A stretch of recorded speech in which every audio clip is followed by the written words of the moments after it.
Oh my, Bobby in the house. oh my gosh, the host. Oh my God, you're so beautiful. Oh, You stop. just, you just above and beyond today. You hear me? You need. I did it for you. I did it for you. You did? I did it for you. I put a face No, on. don't say that. I Cause did. ain't you in Atlanta? I'm not in Atlanta. I'm in LA. Well, you they got flights. You hear me? They you have to put a mask on and gloves and all that. that's fine. I would love for you to come to, you know what I'm saying, to the ATLian and get it impromptu. You need to stop it right now. I'm dead serious. Shoot. Man, I Oh, know you got a boyfriend. you know what? I don't have a boyfriend. I know. I know. Man, we gotta work on that. We got I'm trying to, you know what I'm saying? All I'm, right, well, Bobby V's in the house. You know you. hey, I'm sorry. I got carried away. Don't be looking like that. I'm looking at you like nothing. I'm. Nah, you ain't looking at me like nothing. I'm saying don't be looking like that. You know what I'm saying? Then telling me you did that for me. You know what I'm saying? Bobby V. I'm gonna be interviewing Bobby. I gotta put my face on. Jeez Louise. You hear me? You need to stop it. No, I'm not stopping nothing. This will have to be a conversation for off air. That's my Are you, Joty K. don't. You know what? Don't even. I knew you were about to say something. How are you? How was your 3 day week? Well, it's been like a 3 day weekend, but how was your Memorial Day? I saw you breaking it down. I've been out and about, shaking the tail feather. You know what I'm saying? I Um, saw, I saw you. yeah, you know what I'm saying? Working Yeah. on working on my abs and You you were know, working abs. You said. yeah, working on my abs and my workout. You know what I'm saying? Trying to preserve my sexy during this quarantine. Oh, look it. Whoa. I'm really trying to get right for the Joty K. So you Oh, you, can feel you did some push. whatever you need me to do. I'll do the push ups, sit up, You all of that. Yeah, need to stop it. I'm not stopping nothing because you went above and beyond on your call of beauty today. You hear me? No, I didn't even do everything today, man. Oh, that's all you got to do though. You don't have to do much. I don't gotta do much. Oh, Goodness, what a lucky. Hey, I'm trying to be the lucky guy. I'm glad you said that. You ain't got nobody. You hear me? y'all see Bobby be co-signed for me. Okay. I'm co-signing for myself. I'm putting my bid in. I Right, so right. Bobby, apparent, right? Huh? I said, so you're single. Yeah. Okay. All right. Noted. You are. You are. I am single. Yes. So, nothing here. To be loved. To be loved. Oh man, I am done with you. What have you been up to? Let us know what Bobby. Oh, okay. Play us. Joty K and Bobby V.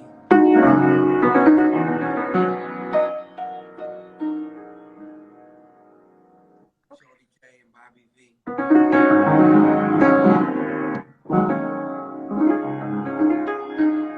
Bye. Dang. Bye.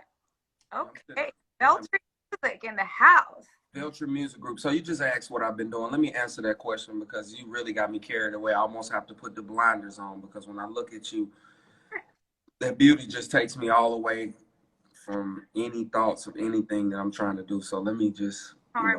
let me just look over here and answer the question. So yeah, I do have my own label I've been working on, Beltran Music Group. As I came on, you were just playing our new single. It's called Love That Shit. The single is out right now. Mm-hmm. Very dope record. Um, you know, Right. and just grooming my artists. These are two guys that have been already, in the game, but I'm just trying to take their talents to the next level, And for me, I've been blessed that somebody took my talents to another level. Um, so I just feel like in my career, it's that time for me to, just help somebody and help them go to the next level so that they can help somebody. Of course. Right now, just focusing on the label, and just focusing on making good music. And I plan to drop the project. It's a compilation with myself. So the name of my two artists is Zan Man Trippin and Santos Silva. Santos is actually out where you at in LA. Oh, cool. And where I wish I was at, because we would be doing a sit down at Volcano or something. You know what I'm saying? I like Volcano. I know you do. I already feel your energy. I feel your synergy. Volcano type energy. I know. Yeah. I know a lot of things you like already. I've been researching you as well. I'm sure you do. Just like you've been researching me, I have been, yes. But we got the label going. Okay. And, and I've just been working on that. It's not really much I can do. I was on tour before the pandemic hit. My last show was in D.C. I was doing city wineries, and I was doing my own R&B addiction tour. Yeah, 20 cities, right? Yeah, so we was up and running. There was a lot of dates booked, and then the pandemic hit. So I really hit the ground running 2020, and the pandemic really set things back. But it was good for me because I was really able now to really focus on the label. I was taking these guys out on the road with me, just letting them get a chance to really see what it's like. A lot of people say they want to be artists and do all of these things, but when it comes time to having to do interviews and then go perform after the interviews, and then after the performance you got to still do more interviews, and then you got to go to an after party, and then you got to wake up for an early flight because you got another show tomorrow. A lot of people don't see, and then you might have to wake up, or even after the show drive somewhere else that's 2-3 hours away. It's a lot of grind and grit that goes with being successful and having longevity. And that's what I want to do at Beltran Music Group. I throw my artists in the fire and just show them what it's really like to be an artist. So they get a chance to see that. And a lot of times artists, once they thrown in the fire, or once they get the chance to see, people being hypocritical of them, or talking about anything that may be a flaw of theirs or anything, then things change, for a lot of people. Mm-hmm. So for me, it's just like about really just putting people in the fire and letting them get a chance to see what the business is really about, and letting them see, what is just the whole overall aspect of it. Because I remember even Santos, we were on the road, and he partied after the show.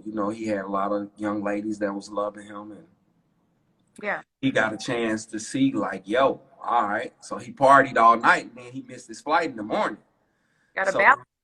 Yeah, he already missing flights. So I didn't really son him, but I just wanted him to see the importance, and I gave him the opportunity to make his own choices and decisions. He was like, yo, man, I really want to hang out, but my flight early. I was like, well, look, it's on you. What you gonna do? Yeah. I want you to see.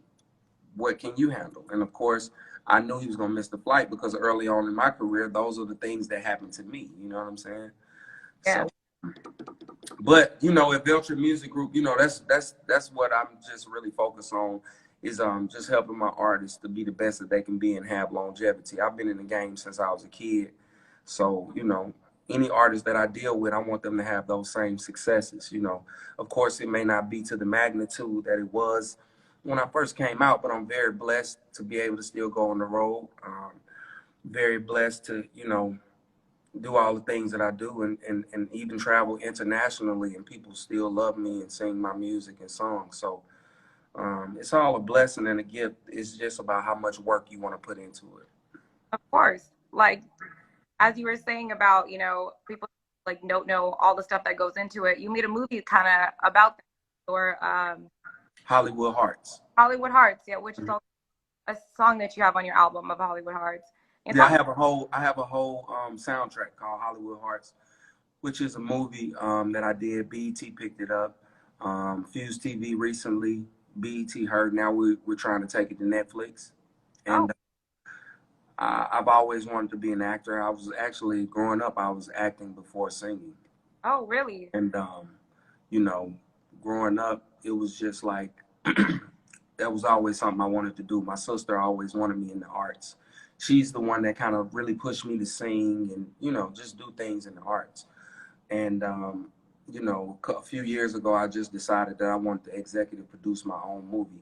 It's hard for me to look at you. You're so beautiful. I'm sorry. So I got to look over here so I could just really think. You laughing, but I'm dead serious. I'll be like this. Nah, don't do that. Because I love even the length of your nails. I love it. And the color. Everything is just so perfect. Oh, look, you need to stop it.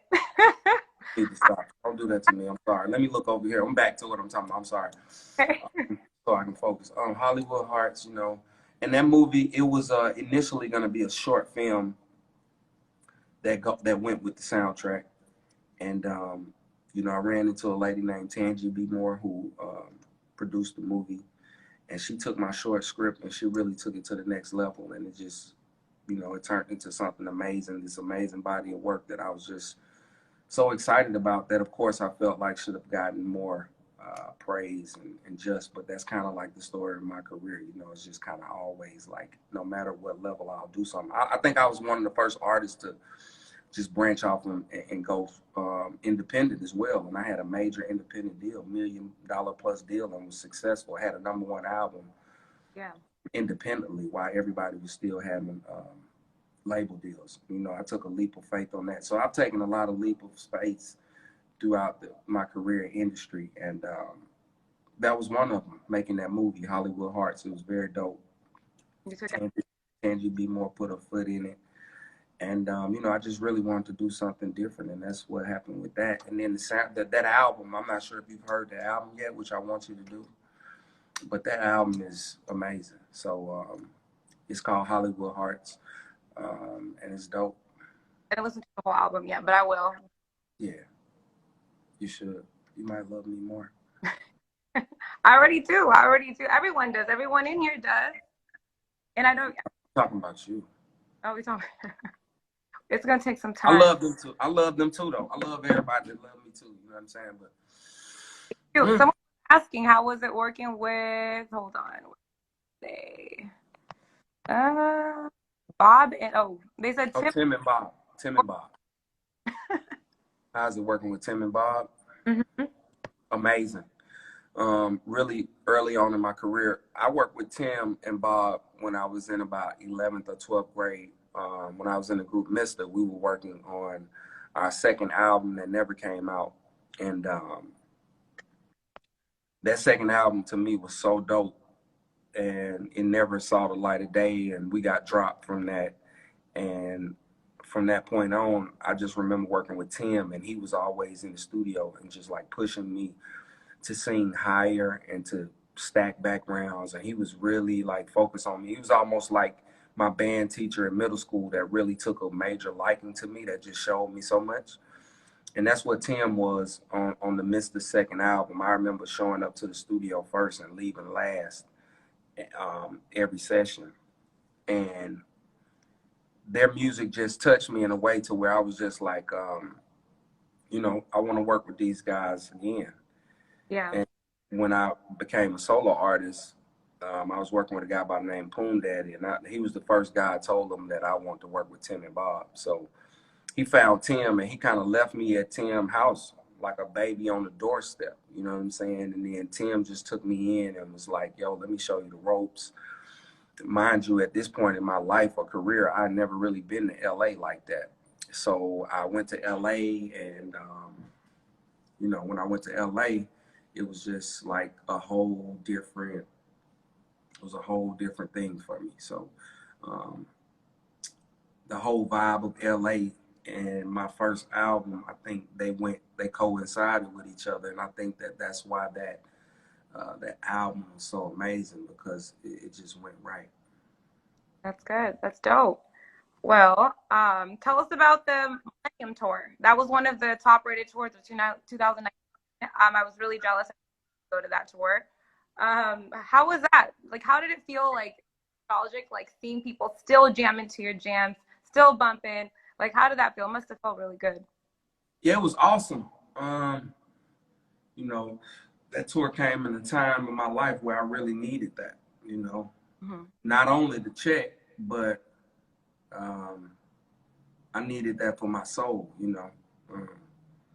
being in the business and riding the roller coaster of up and downs, you know, a lot of times you need those ups to continue your success and for your mental. So when I was on the Millennium Tour, it was just like a breath of fresh air for me, you know.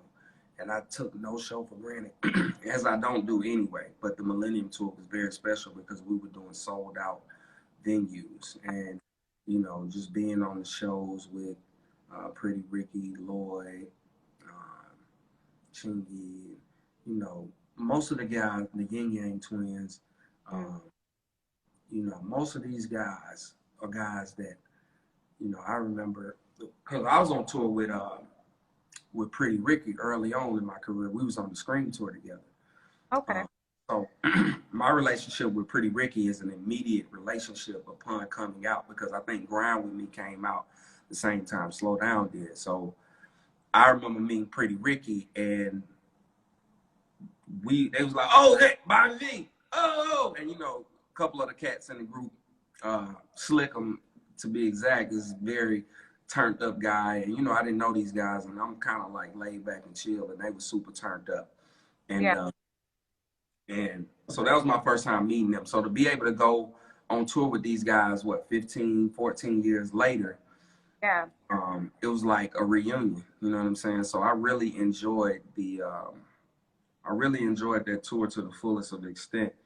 And, you know, I had so much fun. I never took any show for granted. I really left everything out on the stage every night. And it was so much fun.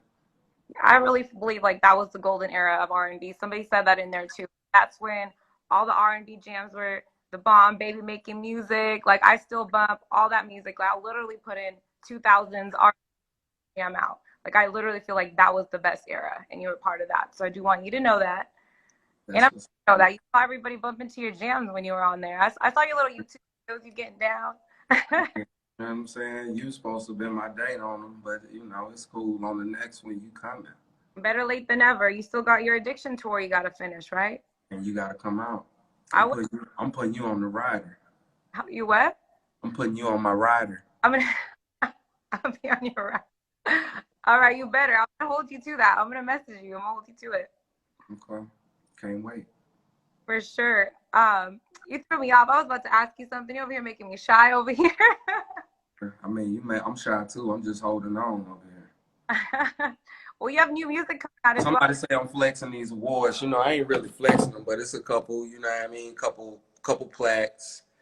Oh, no. I got a few little plaques in my day, you know what I'm saying? And we coming for more, you know what I mean? Little Grammy nominee one time. You know what I'm saying? One time Grammy nomination. That's important. But I don't, you know, for me, and a lot of people always tell me this, you know, man, you can flex so much. You can flex your cars, you can flex your cribs. But to me, it's not even about the flex. You know what I'm saying? It's about the thankfulness that really I'm just thankful because, you know, this is very cutthroat business. And, you know, a lot of people don't have your best interests.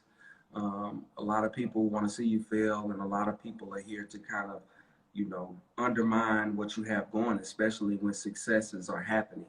So, you know, I don't really flex on that.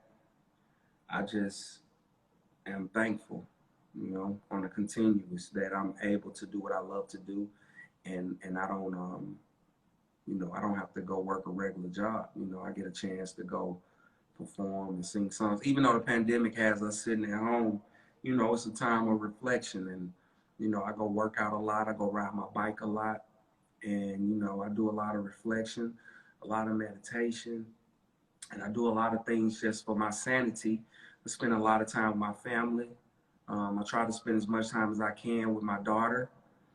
And, you know, I'm working on me, you know what I'm saying, on a continuous basis. So, you know, I know to kick back to the Beltran Music Group, that's like my new baby that I'm excited about and working on. So, you know, I'm very excited about what I have going on now versus, you know, the past. The past I'm thankful for, but the future, you know, working with Zanman and Santos Silva has given me a new pow, pow Yeah, on life, of course. on music. Because I've been doing it so long, a lot of times when you get a chance and you see what the game really is, it's a lot of smoke and mirrors, you know. And with so many smoke and mirrors going on, a lot of times it'll take you away from the love that you have for music. Mm-hmm. But working with Santos and Zan, man, has given me a new joy. To hear the song that we just did, we just recorded Love That Shit probably 3-4 weeks ago. And for a major station in Atlanta to be playing the song, and a few other stations have just picked it up, and we haven't even gone for ads or anything at radio, you Yeah, know. we have an R&B station as well. Dope. So I thank y'all for, playing that. That's dope. For sure. We have some people asking you some questions. They're like, what is one producer you would like to work with that you haven't already? Producer. Um, One producer that I would like to work with. I'm sorry. It's like when I look at you, sometimes I get, yeah, I like forget the whole everything.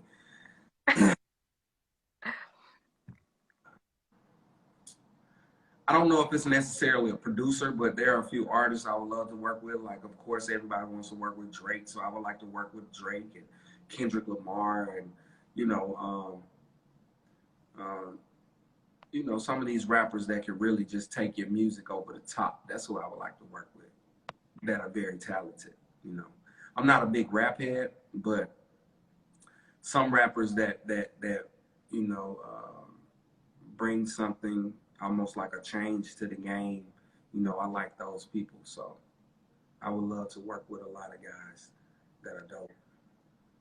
Got it. What's your favorite song to perform when you're out there performing? What's like the song that brings like makes you feel good and you know the crowd is going to be feeling it? What is that one song? Well, a lot of times I like to play like, you don't have to turn the page, I'll read the story. It's with you and me.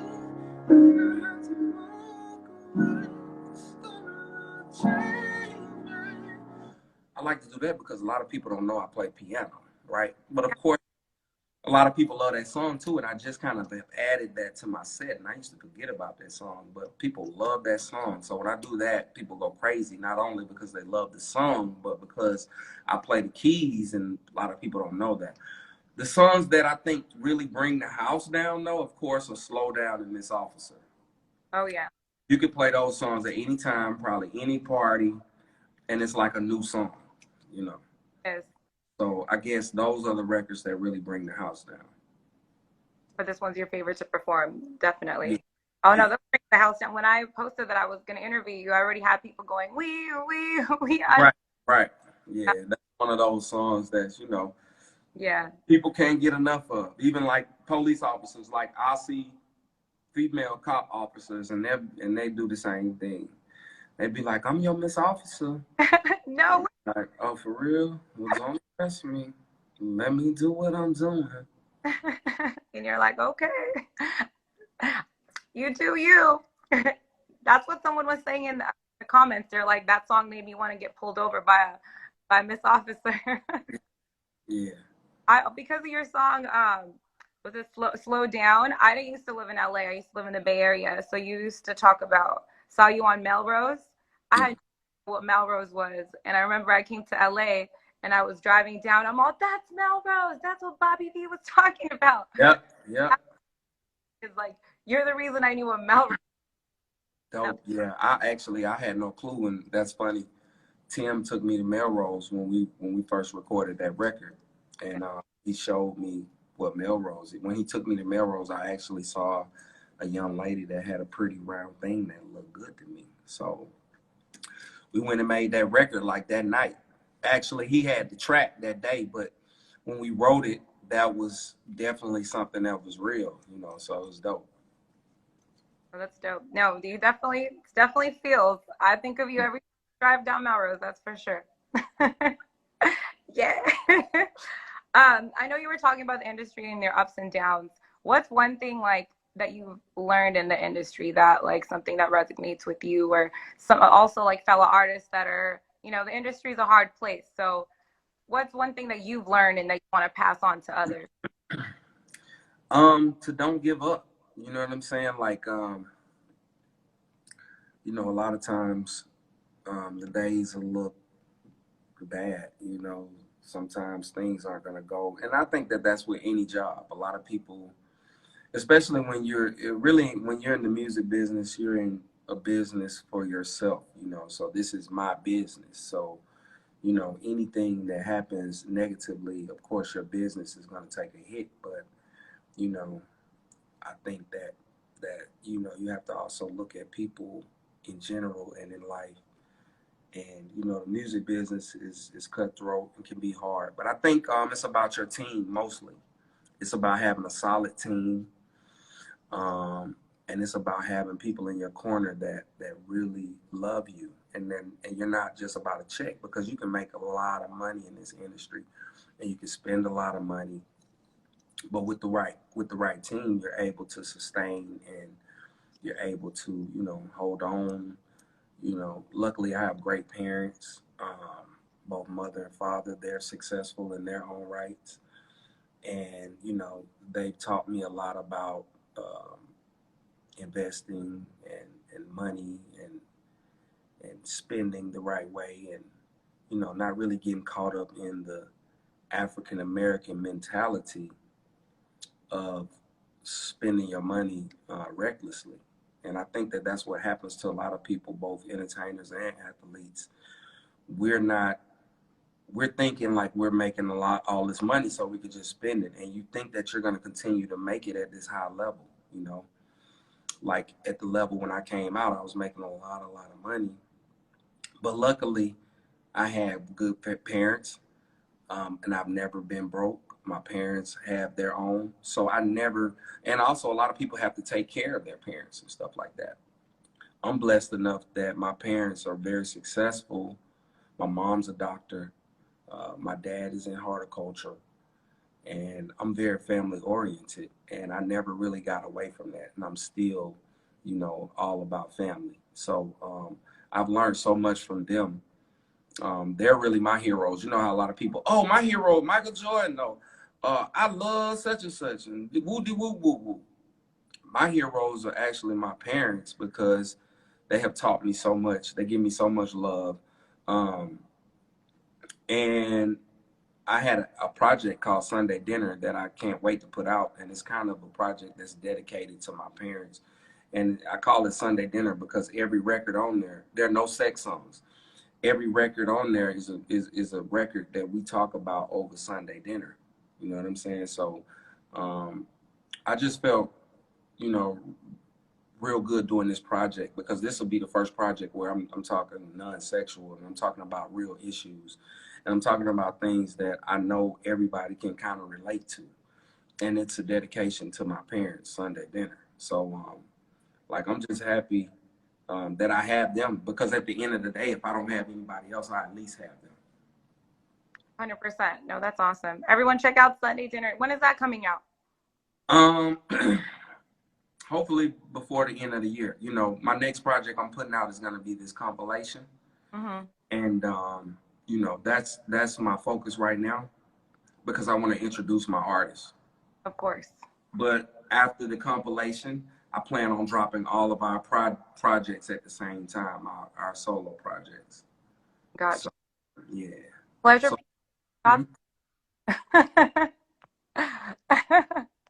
Do you see him? He's over there taking shots at you. cool. Pleasure P, he said that you're cheap. That's why he be trying to riff like me on the new record. Hey, man, you know what? One thing I'm going to say about Pleasure P, though, is he's one of the, it's so many fake dudes, man, like, for real. Like, this industry is full of, like, people that's just, like, super fake, and, you know, people that, yo, what up, dog? You good? Yo, let's hang out. What's your number? Solid. Yeah. He has been one of those guys from '05. Even though Pleasure P was running from me, we was gonna do our own verses, Bobby V versus Pleasure P. He ran from me, but it's all good. That's still my boy. But we was just gonna do a night of Millennium R&B music, really, and they kind of shut us down. But I'm thinking about really just doing it anyway. But Mm-hmm. Pleasure, that's my dog, and we'll go back and forth and talk junk about each other all day. But he's probably one of the few guys that we call each other and talk about real things and talk about the industry and talk about, you know, what's right, what's wrong, who's doing this and who's doing that. And he's just a real person, man. A lot of people so fake, you know, once people have a certain success, you know, they look down on others, or, you know, or they just feel like that they are not in tune with whatever you are, you know. And that's one guy that has always kept it 1,000. So I love that man for that. Good to have people like that around Yeah, you. because there's not a lot of people in the world like that, period, point. So especially when you have success in the industry, you know, it can be real lonely. But just to have friends that are kind of in the same place and position that you guys can talk about real things, you know, is definitely dope. 100%. No, I agree. That's dope. I do Shout out to Brazil. shout out Brazil. Have you been watching the versus battles? Like, Yeah. have you been watching those? Yeah, I watch them a little bit. Sometimes they get a little dull and boring. I saw a little bit of the 112 and Jagged Edge, and I was very disappointed because I would like to see the full 112. And I feel like if it wasn't going to be the full 112, it should have been Jagged versus Drew Hill or something like that. For sure. No, I get it. No, it was. Yeah, it was. Did you see the Luda one? He played what? Yep. Yeah, Luda, he shouted me out. He played Pimpin' All Over the World, a record we did. And I don't know. Luda. I don't know who picked Nelly's playlist. Yeah. I don't know who did that. I had hope in that, and he just. You think he was about to hit a jam, and you're like, Nelly, what are you doing? Yeah. Yeah. Yeah. Well, I didn't see it. I only saw a little bit of it. So I only saw a little bit. So I heard everybody was saying the same thing you were saying, but I didn't really hear the full Yeah. thing. Yeah, I was just kind of in and out on that one. It was a friendly battle. But I thought Delhi would have at least been close to Luda, but from what I heard, Luda blew him out the water. Yeah, he did. Really, it was like a good friendly battle, but it Yeah. was out of the water. But Luda was really nice about it. He would just go along with it, like, yeah, man, that's a jam, and then he just hit him with another one, hit him with another one. For real. Yeah. Who Man. Pleasure? You and Pleasure P should go hand in hand. That's what someone told me. Yeah. Versus battle. Me and Pleasure P, me and Lloyd, me and Mario. That would be. Oh, I think we should all just do our own thing and just, you know, just really give back, do a Millennium battle. You know what I'm saying? Me and Omarion, I think we all should just get together and kind of do our own thing. You know, a lot of people want to put it in the box. Oh, Timberland and Swiss got to do it. But it's like, yo, we all got the same phone. Like, I mean, set a date and time and do it, you know? I'm gonna have to message. I'll message Timberland and let him know. You should. Well, before we go, I know we're running out of time. I wanted to ask you some. Right. Yeah, we are a little bit.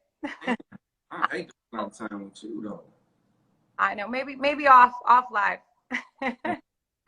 I wanted to ask you like a couple dating questions since you know R&B vibe. You are smooth with it. Is it okay to share your passcodes with your significant other? Like, would you share your passcode with me? It depends on where we at in our relationship. That's a good question. That's a good answer. Yeah.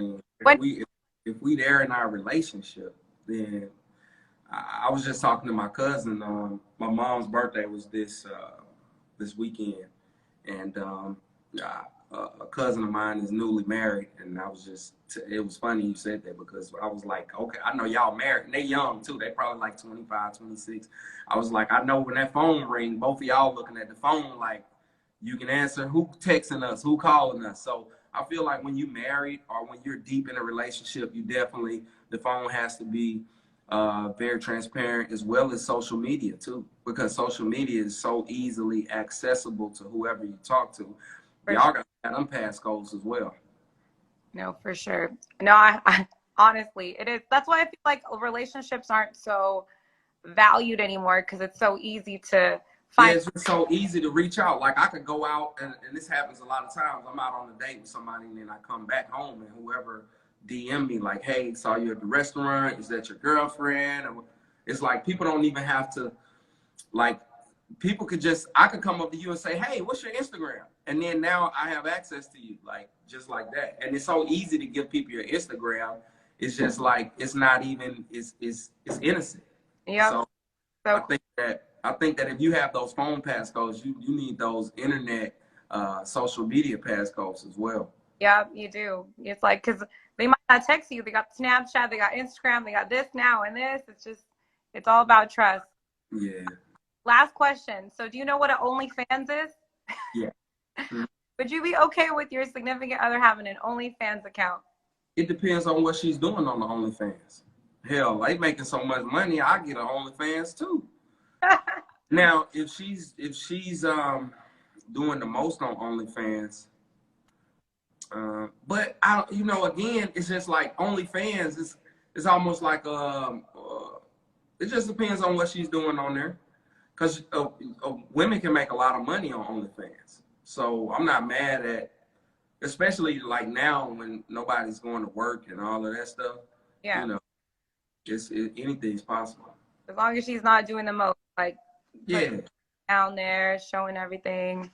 Exactly. She can show them toes and Sometimes maybe a little slip nip, maybe, you know what I'm saying? a little something, little something. Maybe a little slip nip without her face in there or something. You know what I mean? All right. Well, thank you for answering those questions, you guys. Stream I Love That Shit, featuring Bobby Valentino and two of his artists. It's on all platforms right now. Santos Silva and Zan, man. And I think they're in. It's out right now. Right now. And also on May 29th, they're going to be on Key Sweat Live as well. Yeah, that's this Friday. So we're doing a little Millennium Jam. You got to make sure you tune in as well. I definitely will. I actually. iHeartRadio / Keith Sweat, Teddy Riley, they're doing their own thing. So, again, that's a blessing because, we're able to, again, it's almost performing and it's like we're getting paid and I get to perform, which I haven't performed. And, I really been at the crib performing for myself. You know what I'm saying? Look at my audience. Everybody say what's up. Woo-hoo! Oh, you got nice. Everybody say what's up. Woo-hoo! There you go. There you go. Valen. Is that you? Is that the young you? Oh, that was last year. That was on tour. Oh, that was on tour? Look at you. You got the outfit. Yeah, I just got a little beard today. You know what I'm saying? So I like beards. Beards are nice. You like that? I like beards, yeah. Well, that means I need to keep it then if you like it. I think this is my R&B pose right here. When the rain drops, the rain mounts on me. Let's love down, just rain on me.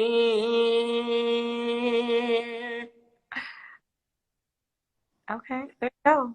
All right. Why'd you sing a little something before we go? Just a little. Damn, I already sang for you. No, sing one more time. Come on. Before we go.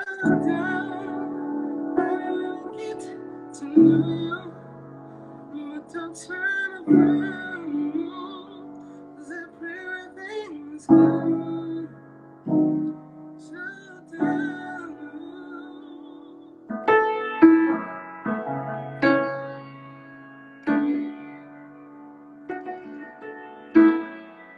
Oh, kill me, yeah.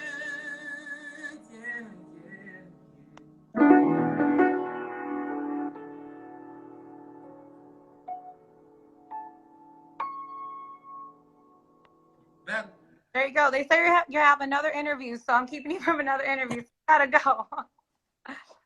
We about to communicate though. We will. Thank you so much for time out though, for real. I really appreciate you. Thanks for having me. Of course. We'll keep in touch. All right. Everyone follow Bobby V and download his new song and look out. What is your gram?